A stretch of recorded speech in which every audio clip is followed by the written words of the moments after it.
Marriott Hotels. I'm Shira Lazar. Joining me right now is Hartbeat. Yes. Thankfully, I love the echo because it sounds like so many people, which there like are. Plenty of people here. There ain't no more than 2 people on a fly. No, but they're watching and they're watching live online.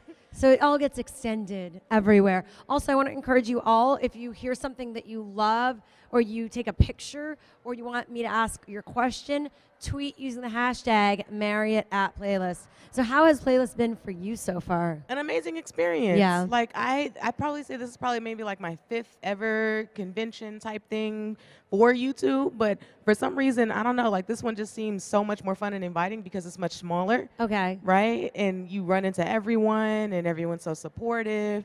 People don't even know what you do. They want to give you a hug just because you look important. You know what I'm saying? I want to take selfies with you. Yeah, but no, I love it. I love Playlist so much. Like whoever put in the hard work to make it what it is, like I just want to congratulate you. Oh, You did such a AKT, good right job. over there. They're there. Yeah. So tell us about being here and the types of people you're meeting. And I mean, you were on a panel about LGBT.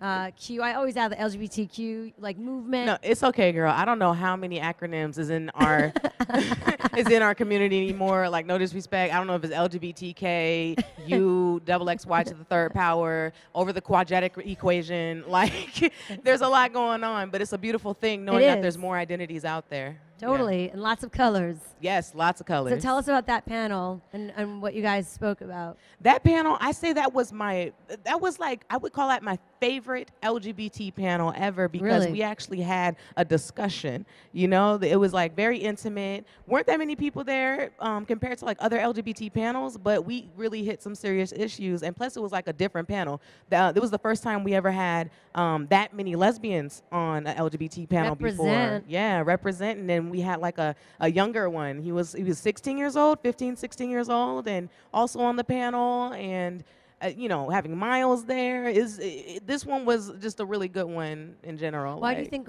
you're seeing more lesbians come out and gaining traction on YouTube? I think it's not just lesbians. It's I mean overall, but I do agree. Typically, there'd be more guys. But there's something about a lot because we're great. Everyone wants to be us so bad. Like, we are just a fun and inviting community in general. So, of course, they want to go and be around something where you feel accepted. And even though they're like, no one's perfect, no one's community is perfect, there's always going to be some type of problems in the community. But gay people are the first people to not hate on anything, whether you're straight, whatever you identify yourself as. We're just welcoming you in open arms for being human. Yeah, but also female voices in the gay community, I feel, have been more prominent than ever. Why now? Yeah, because Ellen came out. No, I think now is just a beautiful time to be gay. Yeah. It just really is. And so once you have that path of self-discovery and you're on that right path, it's just such a beautiful thing to actually be around people who support your every move, whatever you do. So everyone just wants that, So, how have you been able to gain traction on your channel, and find your voice? I repeat this every single time, anywhere when I'm doing an interview, on a panel, but I'll say it again for the people watching. Playlist, hey, how are you? You look so cute today. Hey. Go ahead. But I always say that there's 5 things about me that society just loves to hate on. 1, I am black. 2, I'm lesbian. 3, I'm a woman. 4, my teeth aren't that straight, but I don't really care because, someone asked me, Hart, are you ever going to get braces? I said, are you going to pay for them? Because that's not covered in my insurance, but, okay. 4, did I say that was 4? I always forget because I go down the list. The 5th one is, like I said, woman, black. Oh, my size. I'm plus size. Plus size. So I get a lot of rude comments or someone feeling like they have to put their 2 cents into who I am as a person. Those are 5 things about me that I just can't necessarily change. And I just kind of troll people on it. So you gonna get mad about how big I am? Girl, you live in Germany. I ain't never met you before in my life. I don't understand what you tripping about because I don't understand what I have going on with me is affecting you in your life.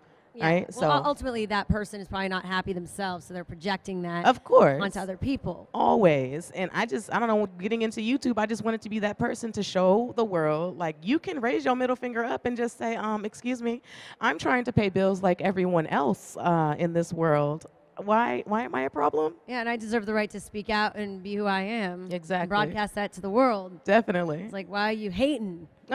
They always, people just hate for no reason. How do you deal with those trolls? I mean, yeah, do you respond to some? Do you delete others? Do you just ignore? Some I do, because I don't ever want my people who support to ever get the impression that you should just shut up, that you should just be quiet. It's always cool to project and say how you feel, call people out on their bullshit, because it educates whoever's watching, whether it's like a Twitter fight or whatever it is. It teaches other people how you truly, genuinely feel about that subject, right?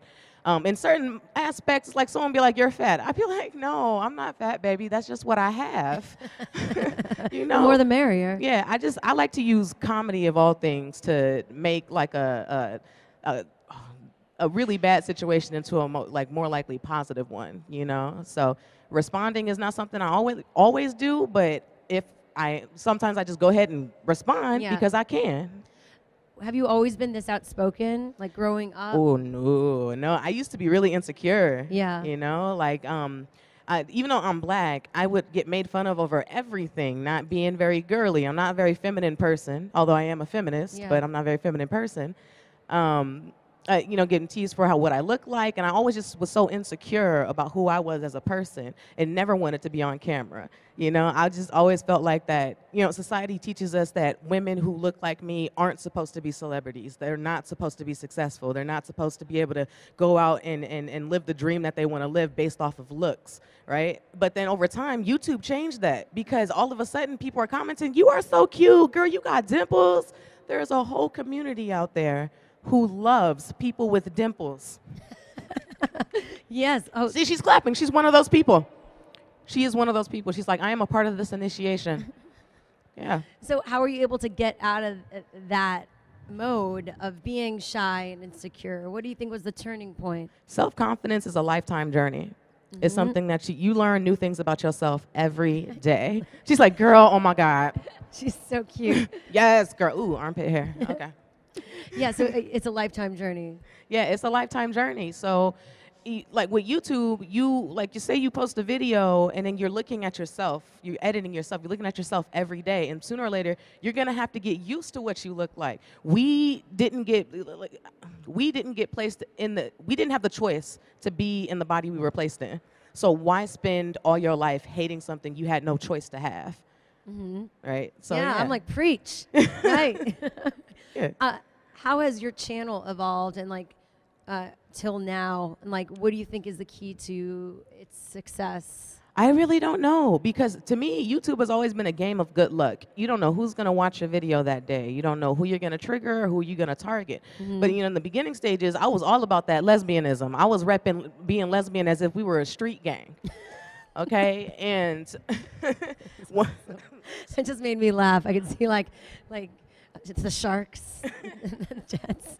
Excuse me. But yeah, once in the middle of my journey, once I realized that, wow, life is not about my sexuality. It's about who I'm trying to be as a human being. So I just started projecting my other talents. I do music. I also produce. Shout out to This Is a Commentary, Watermelon Drea's new album, Madhouse. Coming soon to iTunes. Hartbeat produced it. Nice. Shout out to Robert McGee. Yes. But yeah, once I discovered that there were so many other things that I could do on YouTube, I just started focusing on that instead. Yeah. So then I just started developing an audience like, wow, she doesn't care about how she looks. She doesn't care about what her size is or none of that. And she's talented. Other people look at me like I'm talented, but of course I'm gonna look at myself like, man, I got a lot of work to do. Yeah, but that's how you keep on challenging yourself and getting to the next level. Definitely, yeah. So where do you see your career going right now? I want to be traveling the world. I thought about being a stand-up comedian, but YouTube is just it's like a whole nother outlet of comedy. Stand-up is hard. Stand-up is something you got to do every night and work on your set and repeat that set over and over until you perfect your craft. YouTube gives you the ability to make something unique every day and makes it a bigger challenge to be a comedian or to, like, I like the challenge of being a YouTuber more than just thinking of doing like a one-set comedy thing. Yeah. So I want to be a YouTuber for the rest of my life if it's music possible. producing Yeah, now and music all that. produce. I always want to dibble and dabble in all forms of entertainment. My dream job, literally my dream job, is to work 1 day a week, and the only thing I go in there and do is say, this is wrong, that's right. Ooh, that's cute, girl. Your bow look cute. Go home, get a paycheck. You want to be like Anna Wintour, but she actually she works every day, but she does that. She'll be like, yes, no. Okay, bye, guys. Yep. Do better next time. Right. And then I just feed my family and everybody can eat. You started a series, Educate Yourself. What's going on with this segment? What inspired this new series? Earlier, I went to VidCon this year, and I got asked the question of how come because for a while I fell off of bringing attention towards LGBT issues. Okay. Because I got so comfortable with just sharing what's going on in my life, because I know that helps out people more, because everyone just wants to be human. But then it was like a wake-up call. Like, if I stop talking about these issues, then these issues will never be fixed, and I would sit and regret not doing it now, instead of like waiting until I'm successful with $1,005,000 and something dollars in my bank account, plus $1 billion because I'm smart like that, and then like regretting that I didn't do it now. So the series is basically focusing on LGBT issues in America, LGBT plus issues in America right now. And it's just for people who didn't know. There's a lot of us, people my age, we educated ourselves already on everything that's going on, but these are for the people who don't know anything that's going on in the LGBT Education community. is a never-ending journey as well. Yeah, it's important. It is. So we did a bit, and I also want to encourage you all, if you did tweet, and I hate looking at like Twitter while I'm talking to someone, because it's like I'm trying to concentrate on you and focus on you. It's okay. But I like I'm to not a kinda very just good multitasker either. And there's only so many hands I have. So I want to encourage you all. We're towards the end of the day, so this is the last chance you have to get, some thoughts out. Oh my God, there's a lot of hashtags going around. There's a lot going on. What's your biggest fear? Ooh, my biggest fear? Oh, cockroaches. Cockroaches. I'm kind of getting over it because, they're my roommates now. They're your roommates. Yeah, I live in downtown LA, and there's a huge, go. cockroach problem, and I don't like bugs. I know they're living organisms too, but just don't come in my house. Like, you don't pay rent, like I'm terrified. So we're going to do Explain Yo tweets. Are you ready? Are you guys ready? Yeah. All right, let's do this. People who call you out on your bullshit are the best people to bring into your bullshit. Who was the person who called you out on your bullshit? Trey Melvin. Okay. Trey Melvin. He is one of those friends that if we're having a conversation, he will let you know right now how he feels about it and why you're wrong. He will let you know why you're wrong, but never judge you for anything that you say. Mm-hmm. So it's just beautiful to be around somebody who will have just an open conversation with you without you worrying about them going to the next person and talking a bunch of shit. Yeah. So like, whoever is dealing with you and your bullshit in your little circle, it's just going to be a continuous back and forth of positivity, So I'm feeling it. That's where that came from. Yes. Call them out, Kanye. So you're a Kanye supporter. Well, yeah, Kanye 2020. No. That'll be the next Educate Yourself segment. What does it really mean for Kanye to run for president? I don't really know. I wanted to get there, and then we'll all find out. It's gonna honestly, be very entertaining for all of us. It will. us. But I rarely make tweets about celebrities in general. But I was watching the VMAs that night, and just so happened to see what was going on. And I don't know. I just felt so proud that they gave him that time to talk, because they're always trying to cut us off with issues that are going on. And I don't know, I just wrote in them all. Well, you also knew they were like, this is going to go viral. Right? Kanye wants to talk. He was probably like, I'm only going to show up if you give me 20 minutes. Right? Everyone complaining. I like his whole thing about ideas. Yeah, everyone complaining. Oh, Justin Timberlake won the award, and he did a 20-minute performance, and then Beyonce performed, and Kanye just talked. I'm like, let him talk. They never let people talk anymore. That's a performance. Yeah, that's spoken a word. Y'all got entertained by it though. Exactly. All them gift sets on Tumblr. Toy Story is a horror film. Please explain. It is. Oh my God, people don't understand. Okay, tell me. At some point in your life, your mom bought you a Buzz and Woody doll, and when you put it in the toy chest, you wouldn't wake up in the middle of the night, open up the toy chest to see if they was walking around. It paranoid me as a child. It's a horror film. I love Pixar movies so much. I love Toy Story. There's an evil side to those dolls Ooh, and toys. but it scared me as a child. I was traumatized. Mine was E.T. I Oh, dreamt that man. E.T. came out of my closet, and it was not, you know, it felt like there's something off about that That's freaky. creature. Well, Heartbeat, Heart, you are fabulous. It was great having you here. First time on What's Trending. Give it up for Heartbeat, everyone. Thank you.